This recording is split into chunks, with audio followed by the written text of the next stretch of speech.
الله من جانا. الله يحييك. حي الله واحد من أفضل صناع المحتوى في السوشيال ميديا. أنا أشهد. أي والله يا أبو ركان. يا حبيبي الله يبارك فيك، وهذا والله من حسن ظنك في أخوك. يا بعد راسي، أنت سابقنا بالتجربة، ورجال أشهر من نار على علم، وزود عليها رجال وحربي. اي والله، وتستاهل كل العلوم الطيبة. غازي الرجال هذا انا ما فوت سنابات، مقالب، مشاهد، علوم الغانمة، رحلات، وبيشارك المشهد على المشهد اللي تبي تشارك. هشارك عادي، بس كم نسبتي؟ بس يضربك ابو حشر في المشهد. ايش؟ والله ما يمد يده. والله لا مدها واطفه بطنك. تمثيل انا ما قلت شيء. تمثيل؟ اي عشان ينجح المشهد. تمثيل خلاص انا بطل الفيلم. ما عليه احطك بطل الفيلم. ترى البطل يضرب. البطل ما يضرب، البطل ينجح. البطل احيانا يذبح. ترى انا اقوم ما مرتقى الحين ما علي. والله ما صدقت انك ما تقدر. بعدين عندنا ضيوف. طيب يا ابو ركان، انا اشوفك من اكثر الناس اللي يتعب على تقديم محتوى. ابو ركان البعض يعتقد ان سناب شات بس ارفع الكاميرا وصور. وش رايك في هالكلام؟ هل المشهور يتعب؟ لا مو صحيح. هذه ذكرتني بموضوع كنا نتكلم عنه قبل يومين، موضوع العفوية.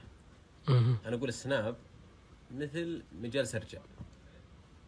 أحيانا الكلمة إذا جيت تقولها ودك يعني تبرمجها، تنقحها، تشوف يا ولد هي تصلح ما تصلح، لأنها محسوبة عليك، ظهرت محسوبة عليك. فلذلك أنا ضد كثير موضوع العفوية. والعفوية طول العمر الناس ما تبغى عفوية، الناس تبغى أجمل ما عندك، عطني أجمل ما عندك. طيب هل هو متعب يا أبو ركان؟ وين نروح إذا راحت العفوية؟ هل هو متعب يا أبو ركان ولا بس سهل، بس كل يقدر يصير مشهور؟ والله ما هو سهل، لا والله متعب، ومثل ما قلت لك هو خطير. اسمع ولد حنا عندنا ضيف. السؤال لأبو ركان ولا لك؟ والله أصعب. لحظة السؤال لأبو ركان. أبو ركان بس أنا بساندك. احنا وابو ركان واحد. سم. احنا وابو ركان اخوان نعم. خلاص طيب سم. اصعب مهنه تزاولها ممكن السناب. والله اني لو بفكر ما ادري وش اقول يا ولد. غلط الكلام ونوبلك نفس ومالك نفس وها. السناب طول العمر زي اللهم صل وسلم على محمد. لا، فن من فنون المسرح، اللي حتى لو عندك حالة وفاة لا سمح الله انت لازم تأدي الدور بشكل مضحك.